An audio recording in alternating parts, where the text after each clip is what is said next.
God. Why you just want your hat? Okay, so no hat. Hey folks, welcome to Thunderpunk Radio. I'm here with my friend and camera guy, John, and currently it's raining. We're supposed to be filming a video with Michael, teaching how to do a proper draw from a holster, and it's raining outside. And we don't mind training in the rain, but we mind getting our camera gear in the rain. You know, because half of it's yours. Camera gear and water don't really go together all that well. Yeah, so we're going to just take this opportunity to do a presentation on the 4 rules of gun safety. And this is the way that I do it. It's going to be kind of a lengthy video, and we're going to go into detail. But John has very little to no experience with firearms, right? Zero. Awesome. Blank slate. Cool. So this is what I always start out with, and it doesn't matter if I have former Green Berets in my class or brand spanking new people that have never even seen a gun in real life. I always start out with the 4 rules of gun safety. And obviously, with the experience level of the class, if everybody can answer, tell me what they are without no problem, the review is really, really short. Okay, so the cool thing about these rules is if you follow 3 out of 4 of them, the worst thing that'll happen is you'll be embarrassed, or it might be expensive. So everybody's, whenever I used to teach people how to ride motorcycles, I was like, it's not if you dump it, it's when you dump it. Mm-hmm. And if you are, disciplined and aware and doing your best and develop your skills, when you finally do have an accident or a mishap or something, it's very minimal. Mm-hmm. But I mean, the statistics are it's going to happen. And if you're shooting a lot and you're manipulating weapons a lot, it's likely there might be a mistake due to accident or most likely negligence. And we say that word negligence because we want to assign responsibility to it. But, sometimes people are tired. Sometimes people make mistakes, and it happens, and you shouldn't be like, you shouldn't carry that with you for the rest of your life. Learn from it and move on. But if you accidentally hurt somebody, if you hurt yourself, okay, that's bad and that's stupid, but that's you. If you hurt somebody else, that's something that's pretty serious, and that's real negligence. So again, the beauty of these rules is they're redundant. And as long as you try to follow all of them, and if you accidentally break one of them, nothing might happen, or the worst thing that'll happen is you're embarrassed or something's expensive. So the first rule of gun safety is we always treat it like it's loaded. Now I'm going to ask you to say these rules, repeat them out loud after me. Mm-hmm. And my theory behind this is if we can write stuff down, say it out loud, and think it, that's 3 different ways we're writing it into our brain. And this stuff is like super, super, super important, like life or death important. Yeah. And so I would prefer to get it, programmed into my brain, upside down, backwards, inside out, underwater, in the dark, as much as possible. So the first rule of gun safety is always treat it like it's loaded. First rule of gun safety, always treat it like it's loaded. Okay. Now, what that means is, like say I clear this. Now this is just a plastic blue gun, but let's say I clear this, and I know it's empty. Mm-hmm. Can I now treat it however I want, or should I still treat it like it's loaded? Treat it like it's loaded. Right. And what that does is several things, but first we're going to talk about instilling muscle memory. Mm-hmm. We got to pretend that there's a laser coming out of that barrel. And so you can imagine where that laser is anytime. So like if I'm going to bring it around here, I'm going to make sure I'm not going to try to sweep your legs or whatever. Mm-hmm. I'm not going to start like randomly pulling the trigger unless I'm specifically doing dry fire drills or I want to shoot target. I'm always going to treat this like this is a hot live weapon. And if I always treat it like that, even when I know it's not, it's just going to be more programming into my brain to always be safe with it. And that's why it's the first rule. Mm-hmm. The other reasons we always want to treat it like it's loaded is if somebody walks onto the scene being the range or your house, or you're filming a video or whatever. I mean, there's countless, so you're a film person and film student. Yeah. I'm sure you've heard countless stories of people calling the cops because people were using prop firearms without a permit. So usually there's always, for 48-hour film project, back in LA, whenever they do the kickoff, there was always the typical sort of warning that if you're using fake weaponry or get a permit, get an officer. Basically, be very careful with what you do because they've had teams get arrested, you can even get shot. So my whole point is if somebody stumbles upon you guys messing around on your own property or something, as long as you're treating them like you're loaded, they're not going to overreact. Mm-hmm. I think the more important thing is just committing it to muscle memory. Mm-hmm. All right. So again, always treat a firearm like it's loaded. Always Treat the firearm like it's loaded. Awesome. Okay, rule number 2 is interesting. There's long forms and there's short forms. I'm going to say the long form first. Mm-hmm. Rule number 2 is never point it at anything you don't intend to destroy. Never point it at anything you don't intend to destroy. Okay, so that's a lot of words. Yeah. Okay, you did a great job. Like, oh crap, I'm on camera. I'm going to say that. You did great. I like to say maintain muzzle discipline, mm-hmm. or maintain muzzle awareness. Mm-hmm. The reason I say that is because I've worked in the 2 career fields where you're going to end up pointing a weapon at someone either on purpose or inadvertently that maybe you don't want to destroy. Mm-hmm. So I have military and security experience where when we were hitting houses in Iraq, we're doing raids and mm-hmm. it's like beautiful chaos. And if you're really good with your team, it's like this violent ballet while you guys are moving through rooms and everything. But inadvertently, sometimes you're going to have to flag your buddy, or if somebody pops out of a closet, am I going to drop the weapon down, bring it over and bring it back up, or I'm going to swing around? Mm-hmm. It depends upon the situation, and how quick things are. And I'll get into weapon and rifle manipulation later, but occasionally you're going to flag your buddies. You should try to avoid it at all costs, but it is just one of the things of working with teams and in urban combat or clearing houses. So the other thing that you and I both work in is the film industry. And so on occasion, you are going to point a firearm at somebody. And I don't know if you've ever worked on a set where they use blanks at all. I have not, personally. So I've done that a lot, and I love it. And it's much easier for the actors to act. And I've done some acting as well. It's Michael, you ever shoot any blanks on set? Yes. Isn't it easier when you're shooting blanks to believe that you're actually shooting? Yeah. It gives you the same tactile response and everything else. And the audible, obviously the bang. It's just... Your timing's on because it's real. And the reaction, you can smell it, and you gotta be extra safe too, Absolutely. So when we're using blanks on set, you have like quarter loads, half loads, and full loads. In the military, we just have these weak ass blanks that we have to screw something onto the end of our barrel to make it cycle, function properly. I like running full loads in the movie industry, in the films, in the world of make believe. Yeah. A few reasons. One, 24 frames per second. Mm-hmm. So at 24 frames per second, it's possible to miss a muzzle flash if you're just shooting like normal, real bullets or whatever. But with a full load, you have quite the muzzle flash, and so it's hard for that camera to miss that flash. Right. On top of that, it's easier for the weapon to cycle because there's less powder in a cartridge that has a bullet than there is in just a blank cartridge, because that pressure of the bullet coming out will cycle the weapon. And so we're taught that when we're shooting, at other people in movies with blanks, we don't aim at their face, we don't aim at them, we aim off to the side, just for safety's sake, in case there's some particulate in the barrel or some of the powder doesn't burn all the way, or just in case you don't want to like blind someone or injure them or anything like that. Yeah.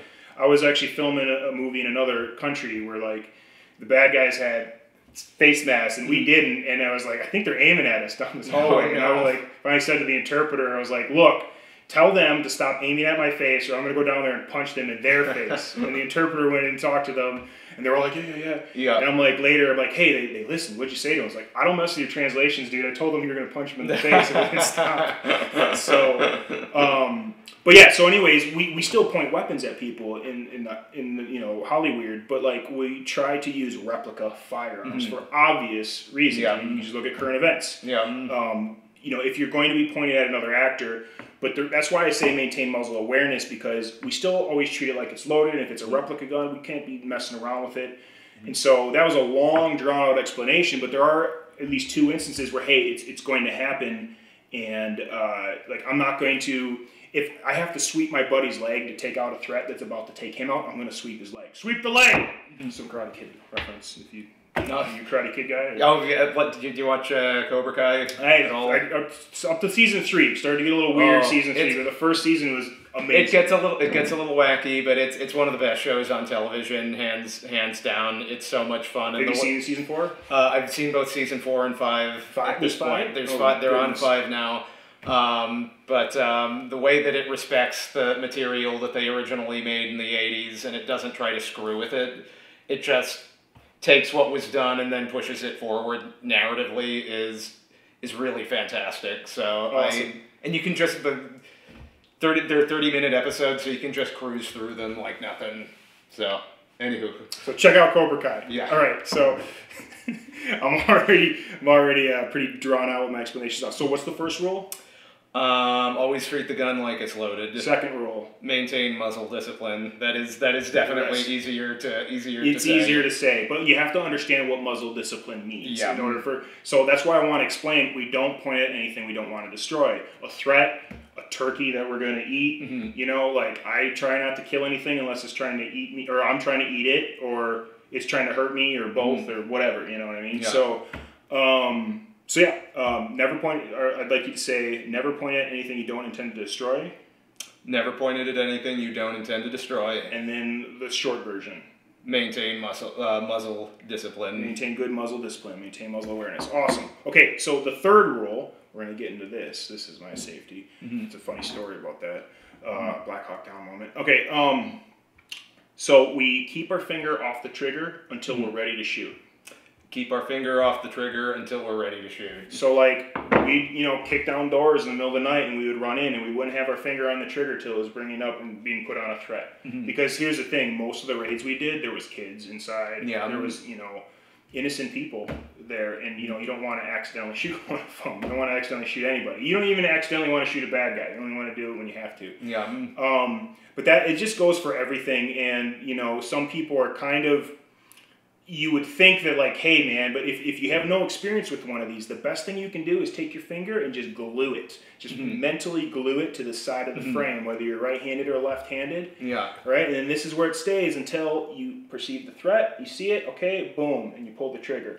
So when I'm even drawing down on a target, I pull up and I don't have my finger on the trigger until I'm set up and ready to go. Yeah. Now, I'm prepared to do it. I'm prepared to shoot as soon as it comes out where I draw and I'm prepared to shoot right here. My finger isn't on the trigger yet. And if the threat isn't coming at me and it's over there, I'm going to get a good, body position, get my fundamentals down, make sure that I can hit that target, and then I put my finger on the trigger and then I pull it. So, first rule of gun safety. Always treat it like it's loaded. Second rule of gun safety. Maintain muzzle discipline. Third rule of gun safety. Never put your finger on the trigger till you're ready you're ready to shoot. Until you're ready to shoot. Okay.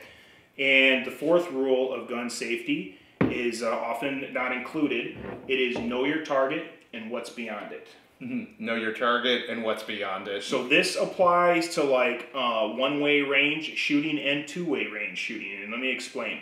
So a lot of outdoor ranges, one of the ones I used to teach at California, and me and my buddies go to all the time, they have cows, and there's rabbits and deer, and look, you don't want to shoot wildlife unless you're specifically hunting for wildlife. Also, with a lot of public ranges, depending upon the type of range, they'll have like every 30 minutes they call a ceasefire, so you can go down and look at your targets. Right? Occasionally there's stranglers. Occasionally there's people that, hey, I don't know what you're thinking. Maybe somebody had a stroke while they're out there. You don't know. So you want to know that, specifically that, first off, for paper targets, I'm shooting at this target, not yours, so I don't, you know what I mean? And when, you get starting to get close up, you can confuse them or whatever. So identify your target, that it's yours, and make sure there's nothing beyond that.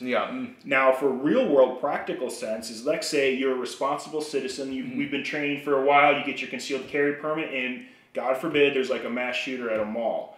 All right? So you don't have your family with you, it's just you, you have enough training where you feel like, hey man, I should really do something about this. You see someone with the firearm, you take cover and you start to draw, but you identify your target and you realize that that's another concerned citizen just like you, and that's not the mass shooter. Okay? So you identify that that's not your target, then you both see your target. So you draw and you start to present, but you notice that there's a family hiding behind that person. So you're going to step off the axis. So if here's the target and here's the family, you're going to step off the axis and then you're going to neutralize that threat.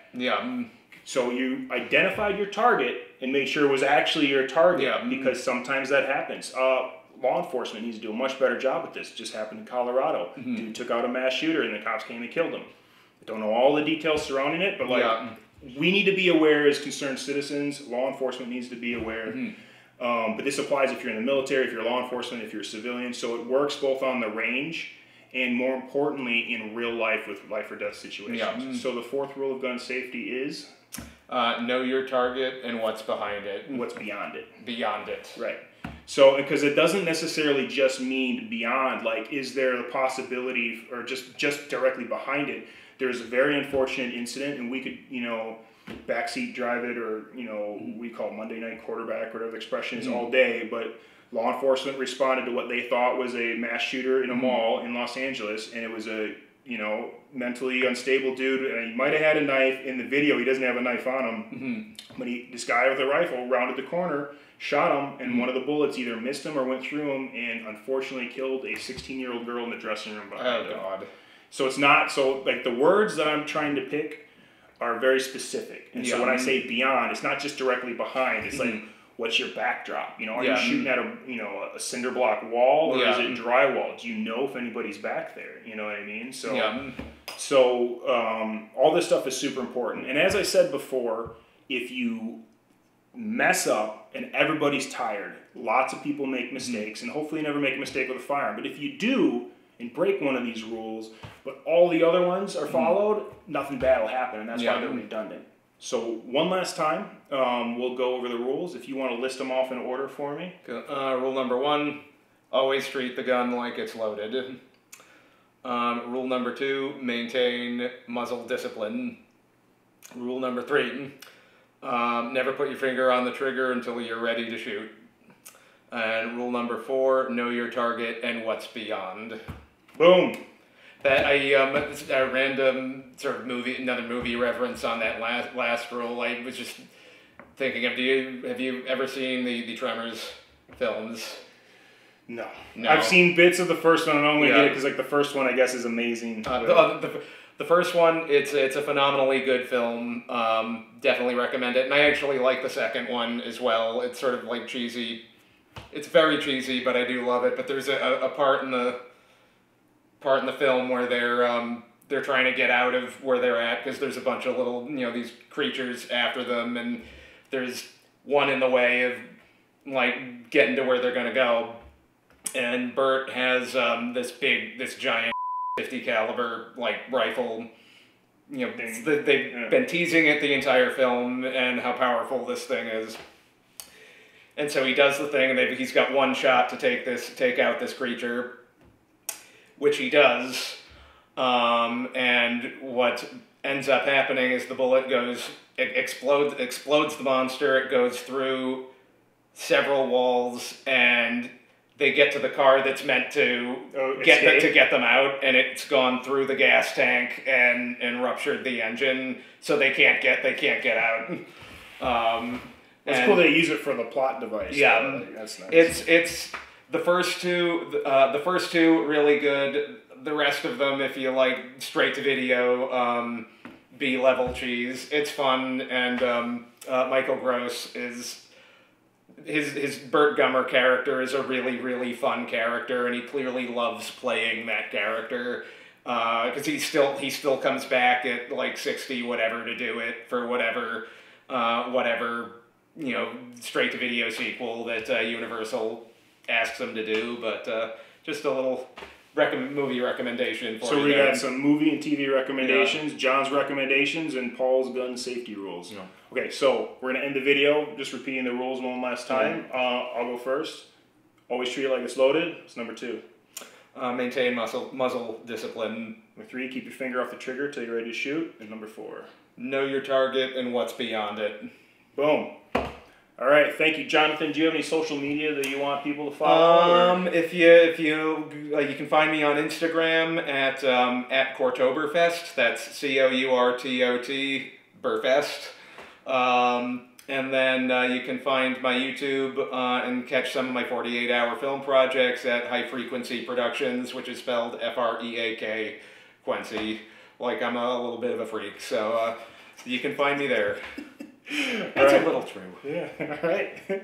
Well, folks, hopefully you'll stick around on John's journey on learning how to become more proficient with firearms and self-defense. If you have any comments, how do you phrase the 4 rules of gun safety? Do you have a 5th rule or a 6th rule? Let us know in the comments.